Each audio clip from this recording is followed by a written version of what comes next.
Hi friends, மாயா சீனு சீரியலை பற்றி தான் நம்ம இந்த வீடியோக்குள்ளே பார்க்க போகிறோம். வாங்க நம்ம வீடியோக்குள்ளே போகலாம். ரகுராம் மாயா பற்றி தப்பாகவே புரிஞ்சுக்கிட்டாங்க. தனா தன்னை விட்டு பிரிஞ்சதுக்கு காரணம் இந்த மாயா தான். அது மட்டும் இல்லாமல் தனா கதிரோட சேர்ந்து வாழ்கிறதுக்கு காரணமும் இந்த மாயா தான் அப்படின்னு தப்பான ஒரு எண்ணத்தை பத்மா அவங்க சொல்லவும் இதை ரகுராமும் நம்பியிருந்தாங்க. அடுத்து பார்த்தோம்னா இந்த மாயா தன்னோட பொண்ணே கிடையாது, அவளுக்கு கொடுத்துருக்கிற அங்கீகாரத்தை நம்ம ரத்து பண்ணணும் அப்படின்னு சொல்லிட்டு லாயராக வர சொல்கிறாங்க. அவங்களும் சரின்னு சொல்லிட்டு வாரன்றதாங்க. இந்த விஷயம் எல்லாம் தனாவுக்கு தெரிஞ்சு தனா உண்மையை சொல்கிறதுக்காக வரும்போது மாயா தனாவை தடுத்து நிறுத்தி இங்க பாரு, நான் பெரியப்பாவை எப்படி சமாதானப்படுத்தணுமோ அப்படி சமாதானப்படுத்திக்கிடுதேன். நீ இப்போ உண்மையை சொன்னேன்னா பெரியப்பாவோட உயிருக்கே ஆபத்தாயிரும் அப்படின்னு சொல்லவும் அப்போ ஜானையும் சொல்கிறாங்க, மாயா இப்போ நான் யார் பக்கம் நிற்கிறதுனே எனக்கு தெரியல. ஒரு பொண்ணோட வாழ்க்கை நாசம் பண்ணுறதுன்னு சொல்லிக்கிட்டு நான் ஒன்றை காப்பாற்றுறதுக்காக உண்மையை சொல்கிறதுக்கா, இல்லைன்னா உண்மையை சொன்னாக்கி தனாவோட வாழ்க்கையை அதோட நாசமாகி போயிடும். அது மட்டும் இல்லாமல் அவரோட நிலைமையை நினச்சாக்கி எனக்கு கவலையாக இருக்குது.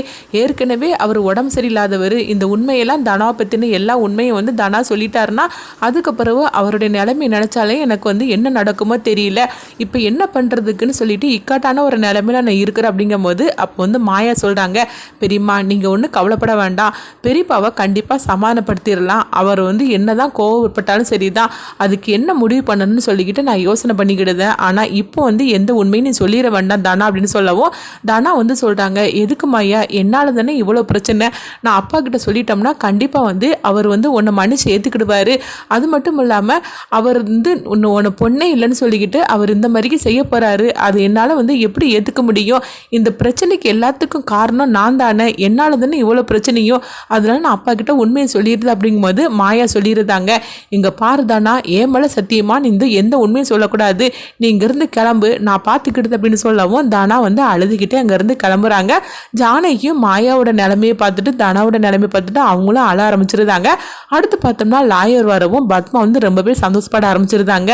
லாயர் வந்துட்டாரா, இப்போ எல்லாமே நான் நினச்சது நடக்க போகுதுன்னு சொல்லிட்டு சந்தோஷப்பட்டுட்டு இருக்கவும் அப்போ லாயர் வந்ததுமே அவங்க கேட்குறாங்க, என்ன விஷயத்துக்காக என்னை வர சொன்னீங்க சார் அப்படின்னு சொல்லி கேட்கும்போது, இவளை நான் பொண்ணாட்டு நான் தத்தெடுத்தோம்ல, அதை நீங்கள் ரத்து பண்ணணும், அது மட்டும் இல்லை இவளுக்கு எனக்கு எந்த சம்மந்தமும் கிடையாது அப்படின்னு சொல்லவும், இவளுக்கு என்ன ரூபா கொடுக்கணுமோ அதை சொல்லுங்க, அதுக்குள்ள ரூபாயை நான் அவளுக்கு கொடுத்துருதேன், ஆனால் இதுக்கு பிறகு அவள் அந்த வீட்லேயும் இருக்கக்கூடாது, இந்த வீட்டை விட்டு போயிடணும் அப்படின்னு சொல்லவும் இது கிட்டதுமே மாயா சொல்றாங்க, அப்படியா, நான் எதுக்காக வீட்டை விட்டு போகணும், உங்க பொண்ணு இல்லைன்னு சொல்லிட்டீங்க சரி, ஆனா நான் இந்த வீட்டுக்கு மருமக, அப்படி இருக்கும்போது நான் எப்படி இந்த வீட்டை விட்டு போக முடியும் அப்படின்னு சொல்லவும் இது கிட்டதுமே லாயர் சொல்றாங்க, ஆமா அவங்க சொல்றது கரெக்டு தானே, நீங்க பொண்ணு இல்லைன்னு சொல்லி முடிவு பண்ணலாம், ஆனா இந்த வீட்டுக்கு மருமக இல்லைன்னு சொல்லி நீங்க எப்படி முடிவு எடுக்க முடியும், அது சீனு தானே முடிவு எடுக்கணும், அவங்க ரெண்டு பேரும் சந்தோஷமா தானே இருந்துட்டு இருக்கிறாங்க அப்படின்னு சொல்லவும் உடனே பத்மா சொல்றாங்க, அப்படிலாம் ஒன்றும் அவங்க சந்தோஷமாக இல்லை, உண்மையை சொல்ல போனால் என் பையன் இவ கழுத்தில் தாலி கட்டானே தவிர, ஆனால் இது வரைக்கும் அவங்க ரெண்டு பேரும் சந்தோஷமாலாம் கிடையாது.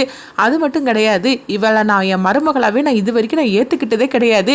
ஏதோ அன்னைக்கு அவசரப்பட்டு இவ மேலே இருந்த ஆசையில் அவன் கல்யாணம் பண்ணிக்கிட்டான். அதுக்கு பிறகு இவளுடைய சுயரூபம் தெரிஞ்சு என் பையன் இவ கூட சந்தோஷமாகவே வாழலை அப்படிங்கிறாங்க.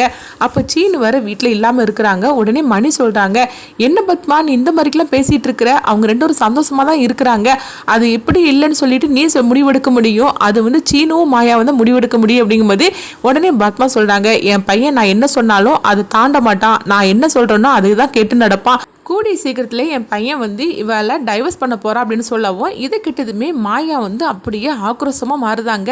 உங்களுக்கு எவ்வளோ தைரியம் இருந்தால் இந்த மாதிரிக்கு நீங்கள் பேசிகிட்டு இருப்பீங்க, நானும் என் புருஷனும் சந்தோஷமாக தான் இருக்கிறோம், அது மட்டும் இல்லாமல் சீனு சொன்னானா என்னை பிரிய போகிறேன்னு சொல்லி சீனு சொன்னானா, அப்படி இருக்கும்போது எங்கள் வாழ்க்கையை நீங்கள் எப்படி தீர்மானிக்க முடியும் அப்படின்னு சொல்லும் போது உடனே லாயர் சொல்கிறாங்க, சரி உங்கள் பிரச்சனையெல்லாம் நீங்கள் பேசி முடிச்சுக்கிட்டு நீங்கள் என்கிட்ட சொல்லுங்கள் அப்படின்ட்டு அவங்க ரகுராம்கிட்ட அங்கேருந்து கிளம்புவோம். அப்போ ரகுராம் மாயா பார்த்து கோவத்தோடு இருக்கிறாங்க, இவளை எவ்வளோ சீக்கிரம் இந்த வீட்டை விட்டே அனுப்பிவிட முடியுமோ அவ்வளோ சீக்கிரமாக வீட்டை விட்டே அனுப்பிவிடணும், அது மட்டும் இல்லாமல் அவங்க அப்பாவை அங்கே வர சொல்லுங்க அப்படின்றவும் உடனே சிவா ரகுராம்கிட்ட சொல்கிறாங்க, அண்ணா நீ அவசரப்படாதுன்னா இந்த பிரச்சனையை நம்மளே தீர்த்து முடிவு பண்ணிக்கிடலாம் அப்படிங்கும்போது, இல்லை இவ நம்மளும் இந்த வீட்டிலேயே இருக்கக்கூடாது, எப்போ என்னையும் என் பொண்ணையும் பிரித்தாலோ அதுக்கப்புறம் இவ இந்த வீட்டில் இருக்கக்கூடாது, இவ அந்த வீட்டில் இருந்தானா அதுக்கப்புறம் நான் அந்த வீட்டை விட்டு போயிடுவேன் அப்படின்னு சொல்லவும் இது கிட்டதுமே மாயா அப்படி துடிச்சு போயிருந்தாங்க, என்ன பெரியப்பா அப்படி பேசிகிட்டு இருக்கிறீங்க, நான் அந்த வீட்டில் தானே இருக்கக்கூடாது, அப்படின்னு சொல்லும் போது உடனே ரகுராம் வந்து எதுவுமே பேசாமல் அமைதியாக இருக்கிறாங்க.